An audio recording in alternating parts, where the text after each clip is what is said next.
बंदी छोड़ सतगुरु रामपाल जी भगवान की जय हो। परमपिता परमात्मा, सारी सृष्टि के रचनहार, कुल मालिक, असंख्य ब्रह्मांडों के स्वामी, जगत गुरु, तीनों लोकों में प्रवेश करके सबका पालन पोषण करने वाले राजाधिराज, आत्माधार, नाथों के नाथ, देवों के देव महादेव, सर्वेश्वर महेश्वर, मृत्युंजय, अजरो अमर, आदि अनादि, सनातनी प्रभु, जगत पिता जगदीश्वर, 1008 की उपाधि के वास्तविक अधिकारी, अकाल मूर्त, शब्द स्वरूपी राम, वासुदेव, सर्वगतम ब्रह्म, परम पूज्य, परम दयालु, परम धनी, परम संत, परम हंस, परम पुरुष, संत श्रोमणी सतगुरु रामपाल जी परमेश्वर जी के चरण कमल में देश विदेश से हम सभी सतसेवक भाई बहनों का अनंत कोटि दंडवत प्रणाम। और वीडियो देख रहे आप सभी जगत और भगत भाई बहनों को दास की तरफ से प्यार भरा सत साहिब नमस्कार, राम राम। भाई और बहनों, सबसे पहले तो दास थोड़ा सा स्पष्ट कर देना चाहता है कि सोशल मीडिया पे आके मेरे द्वारा वीडियो बनाने का मकसद यूट्यूब या फेसबुक से पैसे कमाने का नहीं है। मेरा मकसद आप भाई बहनों की एक एक श्वास, पल पल जो काल भगवान के मुख की तरफ जा रही है, आप भाई बहनों को सत्य जानकारी देके, सत्य साधना से जोड़ के, सत्य पुरुष की साधना से जोड़ के आपका आत्मा का कल्याण करवाने की है। तो वीडियो को आप जी निष्पक्ष होके और ज्यादा से ज्यादा शेयर करें। अब आज का सवाल, बहुत सारे भगत भाई बहन जब सोशल मीडिया पे हमारी वीडियो पढ़ते हैं तो बहुत सारे भगत भाई बहन जो अभी तक संत रामपाल जी भगवान और उनके अमृतमयी सत्संगों से, उनके विचारों से अपरिचित हैं, अनजान है, वे बार बार एक ही सवाल करते हैं कि संत रामपाल जी तो इंसान है, वो भगवान नहीं हो सकते, भगवान नहीं हो सकते। तो उसके ऊपर भी हमने एक वीडियो बना दिया है, आप जी इसी चैनल पे देख सकते हैं। उसके बाद जब उनके सत्संग लोग सुनना शुरू करते हैं यूट्यूब पे, फेसबुक पे, तो ज्ञान तो शास्त्र प्रमाणित है, ज्ञान में तो सुई के नोक जितनी भी कोई कमी निकालने में समर्थ नहीं है। जब उनके सत्संग सुनते हैं और सत्संग सुनने के बाद उनको लगता है कि वास्तव में बिल्कुल शास्त्र प्रमाणित ज्ञान है, ये ज्ञान तो आज से पहले किसी ने दिया ही नहीं। उसके बाद जब उनको पता चलता है कि संत रामपाल जी तो वर्तमान में हरियाणा के हिसार जेल में हैं। सन 2014 में बरवाला कांड हुआ था और बरवाला कांड के बाद से संत रामपाल जी तो हिसार जेल में हैं। फिर उनके मन में एक शंका पैदा हो जाती है कि संत रामपाल जी यदि भगवान हैं, परमात्मा हैं, तो फिर जेल में क्यों हैं? सवाल बहुत ही छोटा है, लेकिन उन भाई बहनों के लिए तो पहाड़ समान है जो अभी संत रामपाल जी और उनके सत्संगों से अपरिचित हैं। देखिए, निष्पक्ष भाव से यदि आप वीडियो देखेंगे और वीडियो में बताई गई बातों पर विचार करेंगे तो निश्चित तौर पे आपके समझ में बातें आएंगी। विशेषकर हिंदू समाज में 33 करोड़ देवी देवता हैं भी, इसमें कोई संशय नहीं है। 33 करोड़ देवी देवता हैं जो एक ब्रह्मांड की सृष्टि का संचालन करते हैं। जैसे हमारे भारतवर्ष में राष्ट्रपति जी जो हैं वो देश के प्रथम नागरिक हैं, और उसके बाद में एक प्रधानमंत्री है, उसके बाद में कैबिनेट का जो मंत्रालय है उसमें बहुत सारे एमपी हैं, बहुत सारे विधायक हैं, फिर आप जी आईपीएस अधिकारी हैं, आईएएस अधिकारी हैं, सरपंच हैं, ग्राम सेवक हैं। इस प्रकार भारत देश में ना जाने कितने पोस्ट हैं, कितने पद हैं जो देश के संचालन में राष्ट्रपति का सहयोग करते हैं। इसी प्रकार एक ब्रह्मांड की जो सृष्टि है जिसमें 3 लोक हैं, पृथ्वीलोक, स्वर्गलोक और पाताल लोक। इन तीनों लोकों की सृष्टि के संचालन में 33 करोड़ देवी देवताओं का सहयोग होता है, और मुख्य रूप से ब्रह्मा विष्णु महेश को ही हम लोग जानते हैं, क्योंकि ब्रह्मा जी को सृष्टि का उत्पत्ति कर्ता कहा जाता है, विष्णु जी को पालन करता और शंकर जी को संहार करता। तो जो 33 करोड़ देवी देवता थे क्या उन 33 करोड़ देवी देवताओं ने रावण की जेल नहीं काटी? रावण की जेल 33 करोड़ देवी देवताओं ने काटी। अग्निदेव तो उनकी रोटियां पकाया करता था, वरुण देव उनकी झाड़ू निकाला करता था। 33 करोड़ देवी देवताओं को लंकापति रावण ने और उसके पुत्र मेघनाथ ने, क्योंकि मेघनाथ को इंद्रजीत इसीलिए कहा जाता है क्योंकि उसने अपनी सिद्धि शक्ति से, अपनी माया से अपनी सेना को आकाश में उड़ा के स्वर्ग पे धावा बोल दिया और इंद्र को उसने बंदी बना लिया था, इसलिए उसको इंद्रजीत कहा जाता है। तो 33 करोड़ देवी देवताओं को रावण ने अपनी जेल में डाल रखा था। उनसे अपनी नौकरियां करवाया करता था, झाड़ू लगवाया करता था, पानी भरवाया करता था। भाई वो 33 करोड़ देवी देवता जेल काटने के बावजूद भी जब आप और हमारे लिए भगवान हो सकते हैं, घर घर में उनकी पूजा हो सकती है, हम उनके सामने मन्नतें मांग सकते हैं, उनके मंदिर बन सकते हैं, तो संत रामपाल जी अगर जेल में हैं तो वो भगवान क्यों नहीं हो सकते? उसके बाद में आप श्री रामचंद्र जी को देख लीजिएगा, वो त्रेता युग में आए थे और रामचंद्र जी ने 14 वर्ष की जेल काटी। आप जिसको वनवास कहते हैं, सुनने में तो बहुत अच्छा लगता है, वनवास वनवास। वनवास का मतलब क्या होता है? जेल। श्री राम ने 14 वर्ष तक जेल काटी। आज की जेल में तो बहुत सारी सुविधा हैं, समय पे आपको नाश्ता मिलेगा, समय पे आपको खाना मिलेगा, मेडिकल की सुविधा है, घर वालों से बातचीत की सुविधा है, हर प्रकार से आपके हर अधिकारों के तहत आपको सुविधाएं दी जाती हैं। जब त्रेता युग में 14 वर्ष तक श्री रामचंद्र जी ने जेल काटी, जब वो वनवास में भटकते रहे, क्या सुविधा थी उनको? झोपड़ी बना के रहे, खुद ही उनको खाने पीने का बंदोबस्त करना पड़ता था, जंगली जानवरों का भय रहता था, आंधी, ओले, गर्मी, सर्दी, तूफान, हर प्रकार से उन्होंने असुविधाओं का सामना किया। तो श्री रामचंद्र जी ने 14 वर्ष तक जो जेल काटी थी, उस जेल से तो आज वर्तमान की जेल अच्छी है जो संत रामपाल जी काट रहे हैं। और जब 14 वर्ष की जेल काट के श्री रामचंद्र जी विशेषकर हिंदू समाज में पूजनीय हो सकते हैं, तो संत रामपाल जी को जेल काटने में क्या दिक्कत हो गई? क्या संत रामपाल जी भगवान नहीं हो सकते? संत रामपाल जी कौन से बलात्कार के मुकदमे में जेल काट रहे हैं? संत रामपाल जी कौन सा चोरी के मुकदमे में जेल काट रहे हैं? संत रामपाल जी कौन सा मारपीट के मुकदमे में जेल काट रहे हैं? बताइए।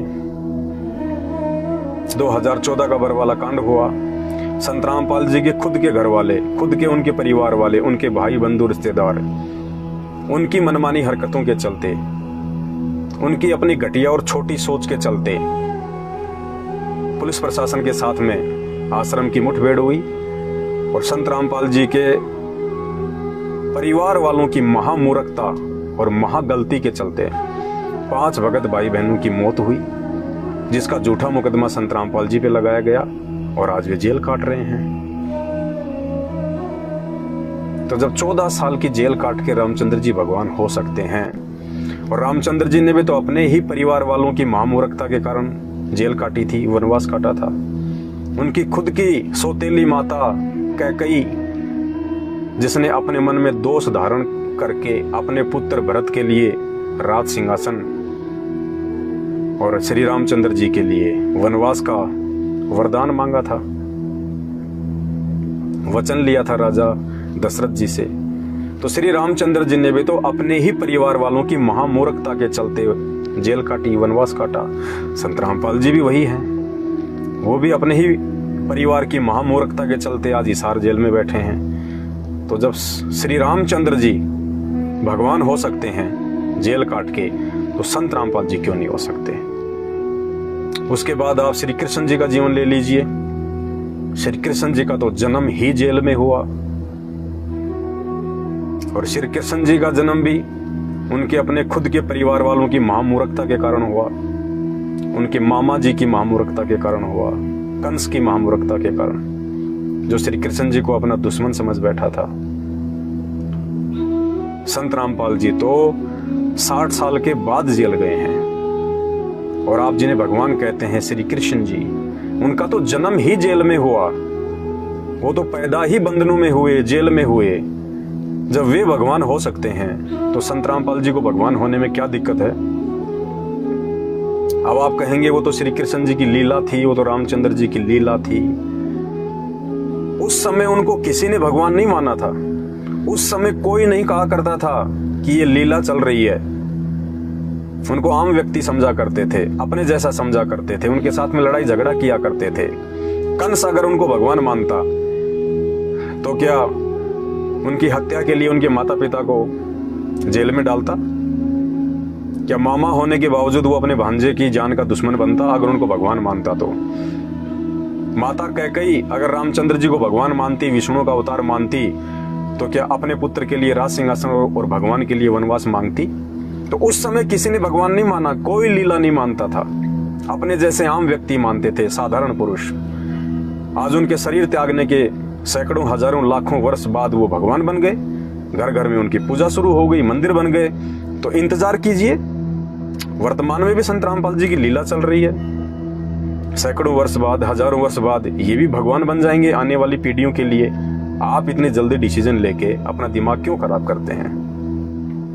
तो जब श्री कृष्ण जी जेल में पैदा होके भगवान हो सकते हैं तो संत रामपाल जी को भगवान होने में क्या परेशानी है? उसके बाद आप सिख धर्म के प्रवर्तक नानक देव जी को ले लीजिए, जिसको आज पूरा सिख समाज मानता है। लगभग सभी समाज वाले मानते हैं, नानक जी का सम्मान करते हैं। नानक जी ने भी तो सन 1526 में मुगल बादशाह बाबर की जेल काटी थी। जब इब्राहिम लोदी को हरा के बाबर ने 1519 से 1526 के बीच में मुगल साम्राज्य की भारत में स्थापना की, हजारों लोगों को उसने जेल में डाला, जिसमें नानक जी भी थे। और जब वो जेल में गए नानक जी से मिलने, और जब उन्होंने नानक जी का चेहरे का नूर देखा, एक अलग ही आभा देखी, तो उनको लगा कि ये तो कोई महान संत है। तो उन्होंने नानक जी को जेल से रिहा कर दिया।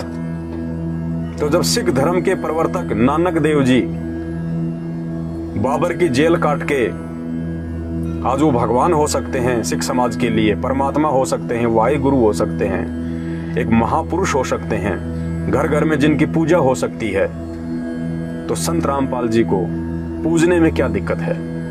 संत रामपाल जी भी तो वही ज्ञान दे रहे हैं जो ज्ञान नानक जी ने दिया था, बल्कि नानक जी से भी ऊपर का ज्ञान दे रहे हैं।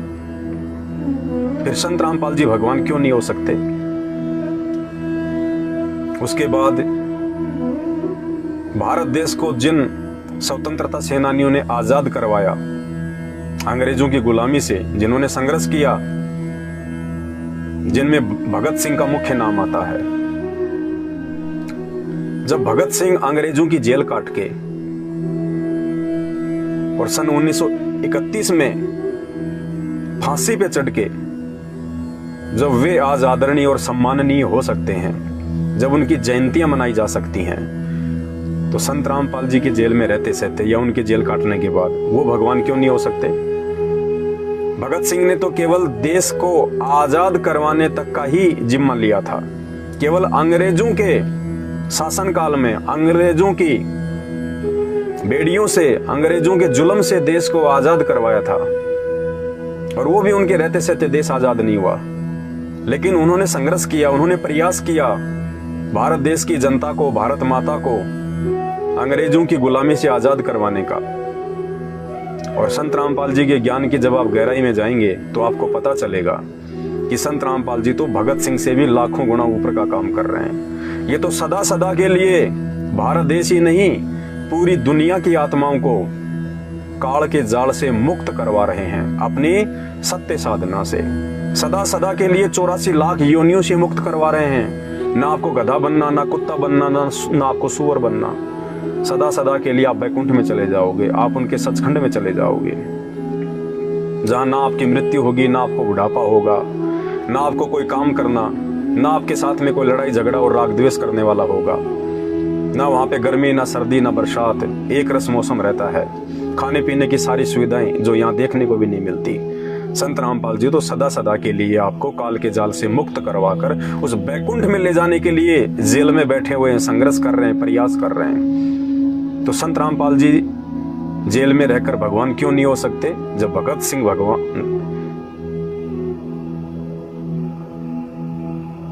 भगत सिंह अंग्रेजों की जेल काट के और आदरणीय और सम्माननीय हो सकते हैं। उसके बाद में दक्षिणी अफ्रीका के राष्ट्रपति नेल्सन मंडेला, जिन्होंने रंग भेद नीति के खिलाफ एक लंबी लड़ाई लड़ी, संघर्ष किया। सन 1990 में 27 वर्ष तक जेल काटकर वो दक्षिणी अफ्रीका के राष्ट्रपति बने, 1994 से 1999 तक।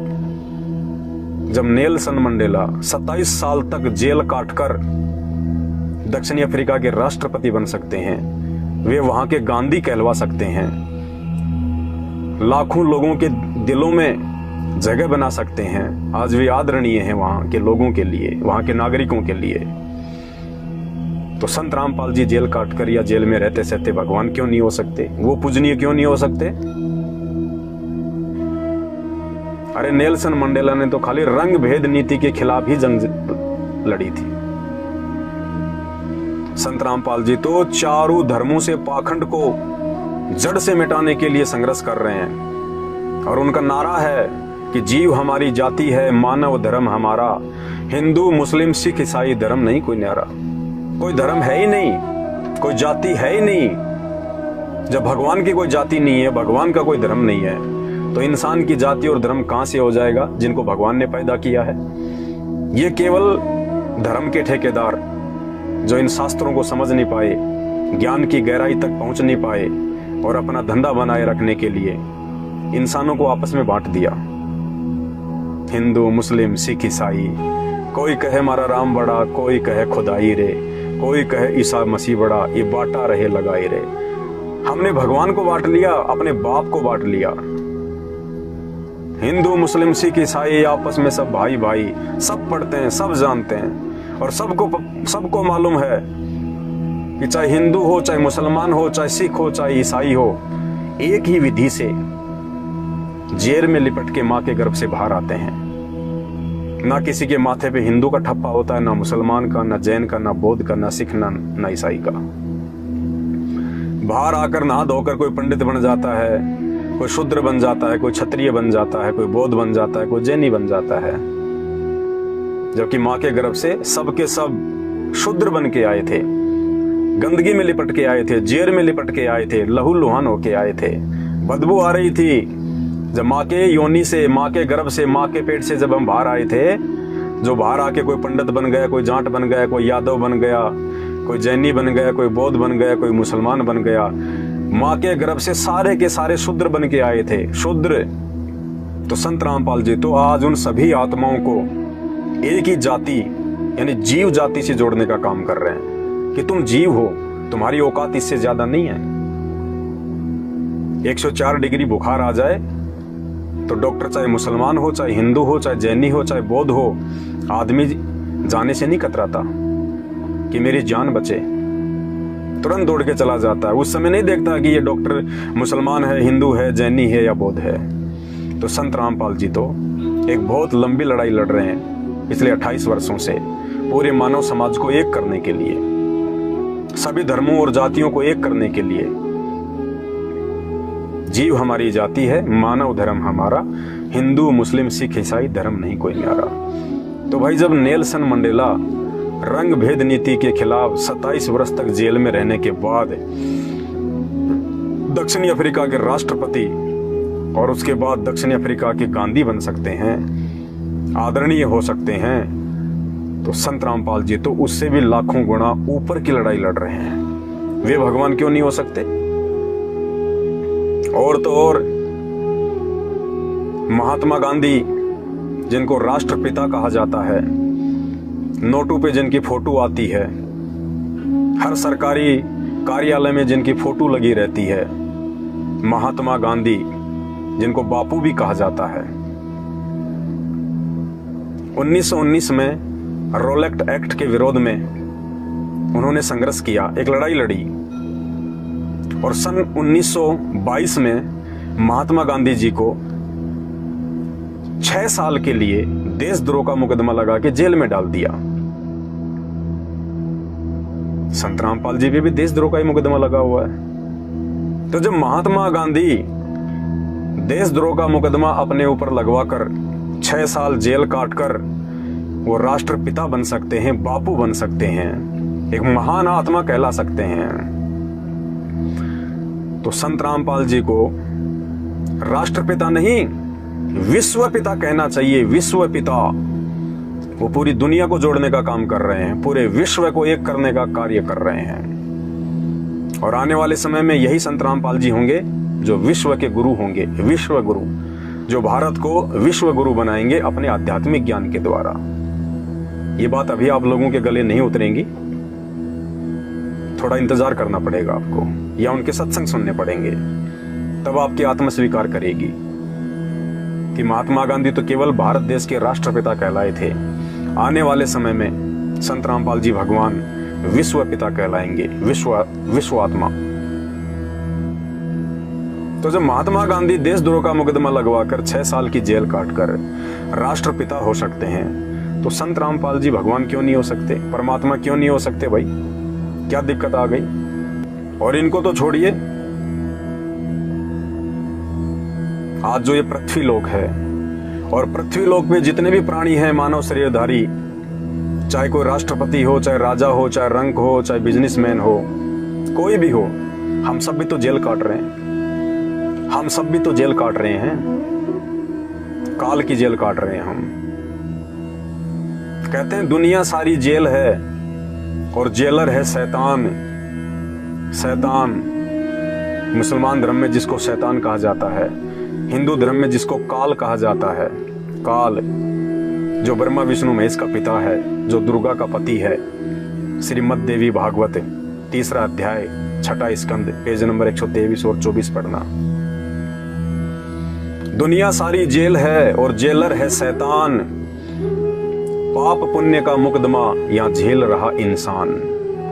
पाप और पुण्य के चलते, कर्म और कुकर्मों के चलते हर इंसान यहाँ पे ये मुकदमा झेल रहा है। कभी इंसान, कभी गधा, कभी कुत्ता, कभी सुअर, 84 लाख योनियों के चक्कर काटना। आज राजा बन के राज कर रहा है, अहंकार में फूला नहीं समाता, और राजा के बाद फिर मरने के बाद गधा बनेगा। एक हरि की भक्ति बिन राजा गधा हो, माटी लदे कुम्हार की घास न डाला कोई। ये परमात्मा का विधान है कि जो राजा होता है वो मरने के बाद में सीधा गधे की योनि में जाता है। तो ले लिया ना मुकदमा मोल, पाप और पुण्य के कारण, क्योंकि राजा से ज्यादा पाप कोई नहीं कर सकता। सबसे ज्यादा पापी यदि कोई होता है तो राजा होता है। उसके राज्य में जितने भी कर्म और कुकर्म किए जाते हैं सब उसके ऊपर रखे जाते हैं धर्मराज के द्वारा। तो कहते हैं दुनिया सारी जेल है और जेलर है शैतान, पाप पुण्य का मुकदमा यहां झेल रहा इंसान। राजा रंक सब कैदी हैं, राजा और रंक सब कैदी हैं, सब काल के अंडर में हैं। राजा रंक सब कैदी हैं, ज्ञान बिना अनजान, और ना कोई छूटा ना छूट पाया बिना सतगुरु के ज्ञान। तो आज संत रामपाल जी भगवान, ये हमारा सौभाग्य है कि भारत देश की जमीन पे और विशेषकर हरियाणा में परमपिता परमेश्वर सतगुरु रामपाल जी भगवान के पावन चरण हैं। 8 सितंबर 1951 को वे प्रकट हुए और प्रतिवर्ष 8 सितंबर को उनका प्रकट दिवस मनाया जाता है सतसेवक भाई बहनों के द्वारा, जिन्होंने सतगुरु रूप में आए हुए परमेश्वर को पहचान लिया है। तो ये भारत देश का सौभाग्य है, विश्व की तुलना में हम भारत देशवासियों का परम सौभाग्य है कि वो पूर्ण परमात्मा ब्रह्मा विष्णु महेश और दुर्गा का पति काल, जिसके नाखून के बराबर भी नहीं है, ऐसी ऐसी महान शक्तियां तो उस परमात्मा के लोक में, उसके सचखंड में उनके नौकर के समान हैं। उनके वहां पे पानी भरती हैं, वो परमात्मा जिस धरती पे आप और हमें जगाने के लिए, हमारी आत्मिक चेतना को जागृत करने के लिए, हमें 84 लाख योनियों के महादुख से बाहर निकालने के लिए इंसान रूप में आए हुए हैं और 28 वर्षों से वे प्रयास कर रहे हैं शास्त्रों को आधार बनाकर, क्योंकि भक्ति का आधार केवल शास्त्र होते हैं। मनमुखी साधना भक्ति का आधार नहीं होती है। जय जय राम, हरे राम, राधे राधे, श्याम मिला दे, ओम नमः भागवते वासुदेवाय, ये किसी भी धर्मशास्त्र में नहीं लिखा हुआ है। ये जाप करने के मंत्र नहीं है, ये मनमुखी साधना है। जैसा अज्ञानी धर्मगुरुओं ने बता दिया वैसा हमने लकीर पीटना शुरू कर दिया। भक्ति का विधान हमारे धर्म ग्रंथ हैं, वरना क्या जरूरत थी इनको लिखने की? क्या जरूरत थी वेद व्यास जी को 18 पुराण, 6 शास्त्र, 4 वेद, गीता जी लिखने की? क्योंकि भक्ति का विधान है कलयुग केवल नाम आधारा, सुमर सुमर नर उतरो पारा। वो नाम इन शास्त्रों में मिलेगा और इन शास्त्रों से निकाल के केवल तत्वदर्शी संत ही दे सकता है। ये लाखों की संख्या में भारतवर्ष में जो संत, महत, मठाधीश, शंकराचार्य जो बने हुए हैं, ये नहीं निकाल सकते। ये खुद 84 लाख योनियों के जाल से बाहर नहीं निकल सकते। अपने चेलों और चेलियों को कहां से निकालेंगे? ये तो खुद जन्म और मृत्यु में है। तो गीता जी अध्याय नंबर 15 श्लोक नंबर 104 के अनुसार जो तत्वदर्शी संत, जो भक्ति विधि को ठीक ठीक से बता सकता है, समझा सकता है, जो 84 लाख योनियों के महादुख से बाहर निकाल सकता है, जो बैकुंठ में बैठा सकता है, सचखंड में लेके जा सकता है, वो तत्वदर्शी संत आज वर्तमान में भारत देश की पावन भूमि पे संत रामपाल जी भगवान के रूप में हैं। उनको पहचानिए और पहचान होगी उनके विचार सुनने से, उनके सत्संग सुनने से। किसी भी महापुरुष के विषय में यदि हमें जानना है तो हमें सबसे पहले सर्वप्रथम उनके विचार सुनने पड़ेंगे, उनके सत्संग सुनने पड़ेंगे। सत्संग सुनने के लिए ही परमात्मा ने हमें मानव जीवन दिया है। कहते हैं माता पिता मिल जाएंगे लख 84 माही, अन्य योनियों में भी माँ बाप मिल जाएंगे। आज भी माँ बाप मिले हुए हैं। भक्ति नहीं की, कौन सी भक्ति? शास्त्र अनुकूल भक्ति जो संत रामपाल जी भगवान बता रहे हैं, एकमात्र पूरी दुनिया में। यदि ये भक्ति नहीं की तो अगला जन्म हमारा गधे का, सूअर का और कुत्ते का होगा। 84 लाख योनियों में मच्छर, मक्खी, कीट पतंग बनेंगे। कहते हैं माता पिता तो वहां भी मिल जाएंगे, कल को सूअर बन गए बिना भक्ति के, माँ बाप तो वहां भी मिलेंगे। कहते हैं माता पिता मिल जाएंगे लख 84 माही, लेकिन सतगुरु की सेवा और ये शास्त्र प्रमाणित भक्ति फेर मिलन की नाई। एक बार यदि आपका ये मानव शरीर छूट गया, जो बड़े भाग्य से प्राप्त हुआ है, परमात्मा की मेहर से प्राप्त हुआ है, भक्ति करने के लिए, शास्त्र अनुकूल साधना करने के लिए, 84 लाख योनियों से अपना पीछा छुड़वाने के लिए। कहते मानुष जन्म पाए के जो नहीं रटे हरि नाम, जैसे कुआं जल बिना फिर बनवाया क्या काम। कुआं खोद दिया बहुत अच्छा, और उसमें पानी है नहीं, तो क्या फायदा वो कुआं बनवाने का। इसी प्रकार ये मानव जन्म तो भगवान ने दे दिया, लेकिन यदि इस मानव जन्म से हमने सच्चे संत की पहचान नहीं करी और सच्चे संत के बताए अनुसार शास्त्र अनुकूल साधना नहीं की, तो भी इसका कोई यूज नहीं है। फिर हम 84 लाख योनियों में चले जाएंगे। तो इस महाकष्ट से बाहर निकालने के लिए आज स्वयं पूर्ण ब्रह्म परमात्मा वासुदेव, वासुदेव का मतलब होता है जिसकी सत्ता तीनों लोकों पे होती है, जो सर्व सृष्टि का पालनहार करता है। श्री कृष्ण जी वासुदेव नहीं थे। वासुदेव तो श्री कृष्ण जी के पिताजी का नाम था। श्री कृष्ण जी वासुदेव नहीं थे, और श्री कृष्ण जी के पिताजी का नाम वासुदेव वेदों से लेके रखा गया था। क्योंकि आज से पहले आप देख लीजिए हमारे जो पूर्वज थे, उनके नाम आपको इसी प्रकार के मिलेंगे। रामचंद्र जी, कन्हैया लाल जी, नटवर लाल जी, हनुमान जी, बजरंग जी, क्योंकि पहले देवी देवताओं के नाम पे ही हमारे पूर्वजों के नाम रखे जाते थे धर्मशास्त्रों से निकाल के। तो श्री कृष्ण जी के पिताजी का नाम था वासुदेव। श्री कृष्ण जी का नाम वासुदेव नहीं था, और ना ही श्री कृष्ण जी वासुदेव हैं, ना ही श्री कृष्ण जी तीनों लोकों में प्रवेश करके सबका भरण पोषण कर सकते हैं। ये भी आप और हमारी तरह एक जीव हैं। जब कभी ये मानव शरीर में धरती पे थे, इन्होंने अच्छी साधना की थी, अच्छी भक्ति की थी, उसके प्रतिफल में उनको ये पोस्ट मिली हुई है। केवल उनको एक ये पद मिला हुआ है। जैसे राष्ट्रपति भी एक इंसान ही होता है, एमएलए और एमपी भी इंसान ही होते हैं, आप और हमारी तरह, लेकिन कुछ अच्छे काम करके, संघर्ष करके, लोगों के दिलों में जगह बना के और हमारे से वोट लेके वो हमारे से ऊपर की पोस्ट पे पहुंच जाते हैं, मंत्री बन जाते हैं, प्रधानमंत्री बन जाते हैं, होते वो इंसान ही हैं। इसी प्रकार राम और श्री कृष्ण और 33 करोड़ देवी देवता, ये भी आप और हमारी तरह जीव हैं, इंसान हैं। इनका भी जन्म और मृत्यु होता है। इसका प्रमाण हमारे शास्त्र देते हैं, गीता जी देती है इसका प्रमाण कि अर्जुन तेरे और मेरे तो बहुत सारे जन्म हो चुके हैं, तू नहीं जानता, मैं जानता हूँ। श्रीमद् देवी भागवत इसका प्रमाण दे रही है। 6वां अध्याय 3रा स्कंद, पेज नंबर 124 123। खुद श्री विष्णु जी कह रहे हैं कि हे माते, दुर्गा से प्रार्थना कर रहे हैं कि हे माते, हम तो आपकी शक्ति से ये कार्य संचालन कर रहे हैं। हमारा तो आविर्भाव और तिरोभाव होता है। आविर्भाव यानी जन्म और तिरोभाव यानी मृत्यु। तीनों देवता स्वीकार करते हैं कि हमारी तो जन्म और मृत्यु होती है।